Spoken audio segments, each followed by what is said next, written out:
একটা ইন্টারেস্টিং খবর হলো যে এই যে অন্তর্বর্তীকালীন সরকার যেভাবে দেশ চালাচ্ছে, এই দেশের মানুষ কতটা আনন্দে আছে, কতটা স্বস্তিতে আছে, এটা যতটা না তাদের জন্য গুরুত্বপূর্ণ বিষয়, আমার কাছে মনে হচ্ছে তাদের কাছে এর চেয়েও গুরুত্বপূর্ণ বিষয় হলো দেশটাকে কয় ভাগে ভাগ করা যায়।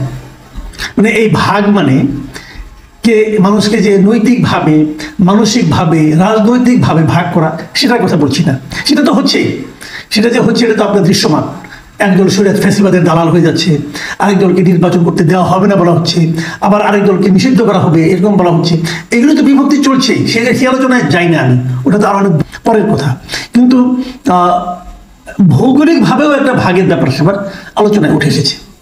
কদিন আগে এই যে প্রশাসন সংস্কার কমিশন, তারা মানে প্রধান উপদেষ্টার সঙ্গে দেখা করেছেন মানে ওই দিন প্রধান উপদেষ্টার কাছে 4টা সংস্কার কমিশন তাদের রিপোর্ট পেশ করেছিল, জমা দিয়েছিল, সেখানে তারাও ছিলেন এবং তারা সেখানে তাদের পরিকল্পনাগুলি কিছুটা ওনার সঙ্গে শেয়ার করেছেন। পরে সাংবাদিকরাও জানতে পেরেছে। তার মধ্যে একটা অন্যতম চিন্তা হলো তাদের, তারা একটা প্রস্তাব দিয়ে যাচ্ছে যে তারা এই দেশটাকে 4টা প্রদেশে ভাগ করবে। এই যে 4টা প্রদেশ তারা প্রস্তাব করছে, এগুলো কোনগুলো? পুরনো যে 4টা বিভাগ ছিল, ঢাকা, চট্টগ্রাম, রাজশাহী এবং খুলনা, এই 4টাকেই তারা প্রদেশ বানাতে চায়। কেন বানাতে চায় ডিটেল তারা কিছু বলেনি। তারা বলেছে এটা প্রাথমিক একটা চিন্তা ভাবনা চলছে, তারা এটা করতে চায় এবং ডিটেল যখন তারা বলবে তখন বলবে তারা।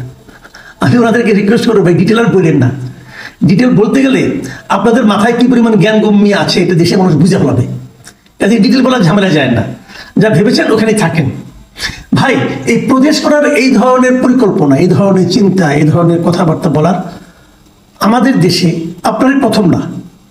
এর আগে 2010 সাল থেকে কিন্তু এই প্রস্তাব কিন্তু এরশাদ সাহেব করতেছিল।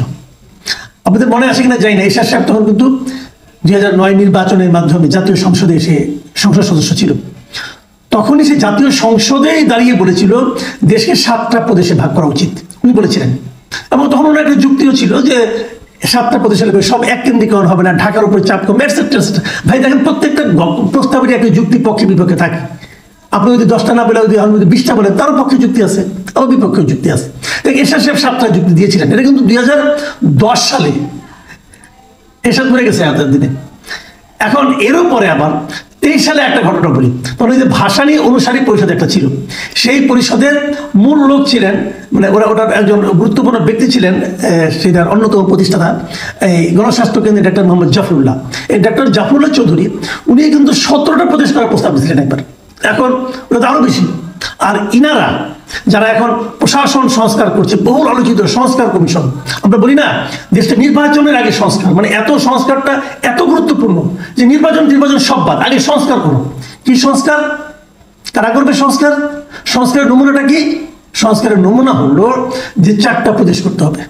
এই হলো সংস্কারের নমুনা। বুঝেন প্রতিভার মানে কোন পর্যায়ে আছে। কেন করবেন ভাই?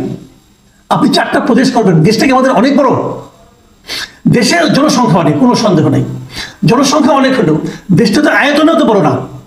আবার যত জনসংখ্যা হোক, ধরলাম 20 কোটি 22 কোটি জনসংখ্যা, আমাদের মধ্যে কি কালচারাল কোনো ডিফারেন্স আছে?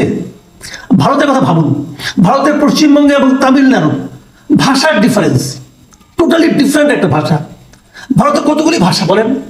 আসামে এক ভাষা, তামিলনাড়ুতে এক ভাষা আছে না, গুজরাটে আরেক ভাষা। তো ভাষাই তো ডিফারেন্স, বুঝে না একবার কেউ বোঝেই না তারা। তো সেখানে প্রদেশ করা, এবং বিশাল আয়তন, সেখানে প্রদেশ করা এক জিনিস।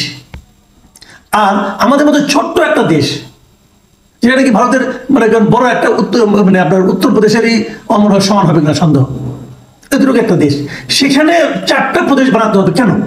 লজিকটা কি? বিকেন্দ্রীকরণের কথা বলা হচ্ছে। ওকে, বিকেন্দ্রীকরণ করেন। বিকেন্দ্রীকরণ করতে না করছে কে? এই যে স্থানীয় সরকার যে ব্যাপারটা আছে আমাদের এখানে, সেই স্থানীয় সরকারটা যদি আপনি শক্তিশালী করতে পারেন, তাহলে প্রশাসন বিকেন্দ্রীকরণ এমনি হয়ে যায়। প্রশাসন বিকেন্দ্রীকরণে একটা বড় কাজ কিন্তু এরশাদ করে গেছিল। সামরিক শাসক বলে ওরা আপনার গুরুত্ব দেন নাই। ভালোভাবে চিন্তা ভাবনা করে দেখেন, অনেক কিছু সে কিন্তু আপনার করে গেছিল। উপজেলা কাঠামো তৈরি করা, হাইকোর্টকে বিকেন্দ্রীকরণ করা করেছিলেন কিন্তু, তো সুবিধাভোগীদের কারণে সেটা মেনটেন করা যায়নি। তো এখন আপনি 4টা প্রদেশ করবেন। 4টা প্রদেশ করলে 4টা প্রদেশে কি আলাদা আলাদা প্রাদেশিক পরিষদে নির্বাচন করবেন? আলাদা আলাদা প্রাদেশিক সরকার করবেন? কি করবেনটা কি? মানে কাজ নাই তো, এটা কাজ করা আর কি। তো আমি মাঝে মাঝে বলি, একটা সরকার ভাই আপনার মূল কাজটা করেন। আপনাদের মূল কাজ হলো বেসিক কিছু সংস্কার করা এবং একটি নির্বাচন করা এবং দেশটাকে ঠিকঠাক মতো চালানো। আপনি তো এই কাজটাই করতে পারছেন না। দেশ চলছে, দেশের মানুষ আপনাদের উপর হ্যাপি, খুব হ্যাপি। একটু খবর টবর নেন না, জিনিসপত্রের দামটা কোথায় নিয়ে গেছেন? যা ইচ্ছা তাই করতেছেন, জিনিসপত্রের দাম বাড়াচ্ছেন, কারোর সঙ্গে কোনো আলোচনা করছেন না, নিজেরা যা বুঝতেছেন তাই করতেছেন। এবং সেই বুঝ যদি ভালো হতো তাও বুঝতাম। ছাত্রদেরকে বই দিতে পারছেন না, শিক্ষা উপদেষ্টাকে জিজ্ঞাসা করা হচ্ছে বই কবে বলো সবাই পেতে পারে, এটা আমি বলতে পারবো না। উনি বলতে পারবেন, উনি শিক্ষা উপদেষ্টা, উনি বলতে পারবেন না যে স্টুডেন্টরা কবে নাগাদ সব বই পেতে পারবে। বুঝলেন? এবার কাদের পাল্লায় পড়েছি? প্রধান উপদেষ্টা বলে আমি এখন শিখতেছি, আমি তো এই জগতের লোক ছিলাম না। আপনি এই জগতের লোকটা এই জগতে আসলেন কেন? আপনি একটু হাতে পেতে নিয়ে আসছে, আসলেন কেন আপনি? এখন আপনি এক্সপেরিমেন্ট করতেছেন, যদি এক্সপেরিমেন্ট ভুল হয়তো পুরো দেশ তো ডুববে, মাথায় আছে? তো এইগুলি চলছে। তার মধ্যে হচ্ছে কি প্রদেশ তৈরির তুগলকি বুদ্ধি। এখন করেন, চারটা প্রদেশে চারটা সংসদীয় ভবন বানান, প্রাদেশিক সংসদীয় ভবন বানান, 4 জন মুখ্যমন্ত্রী হবে, হবেটা কি? ঝামেলা বাড়বে। 2 দিন পরে এক প্রদেশ বলবে আমরা স্বাধীন হবো, দেন স্বাধীন করে, মানে নকশার শেষ নাই। আমি মনে করি যে এই সমস্ত উদ্ভট চিন্তা যাদের মাথা থেকে আসে তাদের ব্যাপারে এখনই সতর্ক হওয়া দরকার। আমি বারবার একটা কথা বলি যে একটা জাতি ঐক্যবদ্ধ না হলে সামনের দিকে অগ্রসর হতে পারবে না। জাতিকে কিভাবে ঐক্যবদ্ধ করতে হবে সেই চিন্তা করেন, জাতিকে কিভাবে বিভক্ত করা যায় এই চিন্তা করে লাভ নেই। স্থানীয় সরকারকে শক্তিশালী করেন, প্রদেশ বানানোর প্রয়োজন পড়বে না।